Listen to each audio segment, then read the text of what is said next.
The world after the war was a landscape of muted colors for Sergeant Elias Vance.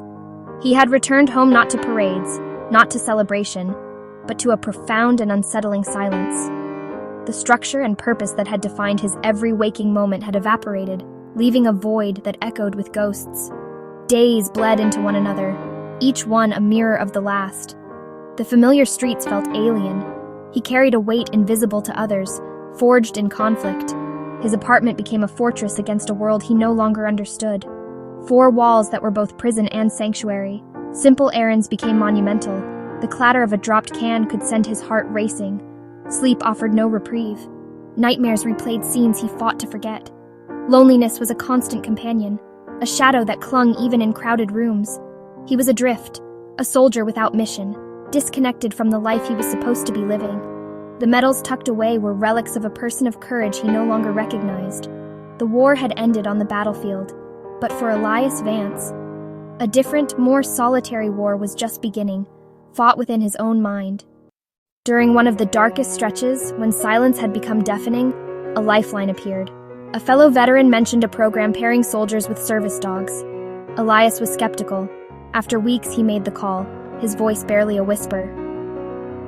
The day he met Cooper was an unremarkable Tuesday.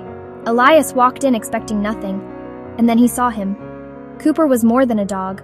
Serene confidence in amber eyes. He didn't bark or jump. He simply sat, tail thumping as if he'd been waiting. Something inside Elias shifted. Not love at first sight, but recognition. Initial training was a delicate dance of building trust. Cooper was patient, a steady presence. Cooper leaning against his leg at a tremor of anxiety, a soft nudge saying, "Breathe." Elias felt connection without human complexity. Cooper didn't judge or question. Bringing Cooper home was the true beginning. Paws on floor, sleeping sighs. The emptiness began filling with presence. He had to get up, fill bowls, go for walks. Tasks became anchors. Hope had a wet nose. Hope had a wagging tail. Hope had a name. Cooper. The changes weren't grand transformations, but quiet miracles. Nightmares still came but lost their power. Cooper would be there, heavy head on bed's edge, a physical link to reality saying, "You're safe, you're home." This deep pressure therapy became nightly ritual, pulling him back from the brink. Public spaces, once arenas of anxiety, became manageable. Cooper was a tangible buffer against the world, trained to create space in crowds, positioning his body to keep people from getting too close. When a pallet crashed, sending panic through him, Cooper didn't flinch. Instead, he nudged his hand, drawing attention back to steady calm, allowing him to reset and continue.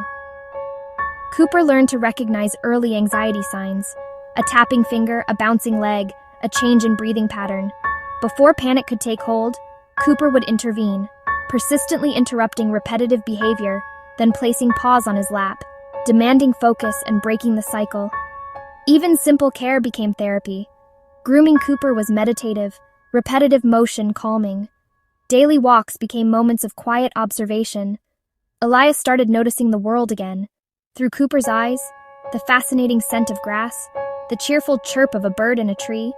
These shared discoveries were stitches, mending frayed edges of his connection to the world. Cooper wasn't just a helper, he was a guide, leading Elias back to a life with color, texture, and moments of simple, uncomplicated peace. With Cooper as constant ally, Elias began venturing out not just for necessities, but for pleasure. It started small, a walk to the park for Cooper and fresh air. He'd sit on a bench, leash loose in hand, just watching the world. Cooper's calm was a shield. He began seeing the park as peaceful. He noticed children's laughter, the rustle of leaves, the warmth of sun on his face. Their return felt like first thaw after long winter. The bond deepened into profound friendship, an unspoken language built on trust and mutual reliance. Elias talked to Cooper. Words flowed easier than with people. He told him about his day, about memories flickering at edges, about small victories only Cooper understood. The dog listened, head cocked, amber eyes full of empathy. That conversation released years of pressure. He was no longer just a soldier with trauma. He was a man with a dog, a friend. That confidence spilled into other parts of life. He reconnected with the veteran who'd told him about the program. They met at a coffee shop. For the first time, Elias sat without his back to the wall. Cooper lay quietly, letting him focus on conversation. He managed a small, genuine smile. It was a bridge back to human connection, small wins stacked into reconstruction. He slept through the night, called his sister to chat. He took Cooper to a beach and watched him chase waves. Elias found himself laughing, a deep belly laugh he hadn't heard in years. He wasn't cured, scars remained, but they no longer defined him. Life became something to be lived, shared, enjoyed, one paw print at a time. The journey wasn't about erasing the past, but learning to live with it. With Cooper, he learned it didn't have to be the final chapter. Their bond was not a cure, but powerful medicine, wet-nosed nudges, patient companionship, unwavering loyalty. They became a beacon for others, a living example of resilience, showing the path forward is never impossible. Hope was not absence of struggle, but presence of reason to keep fighting. Cooper was his reason.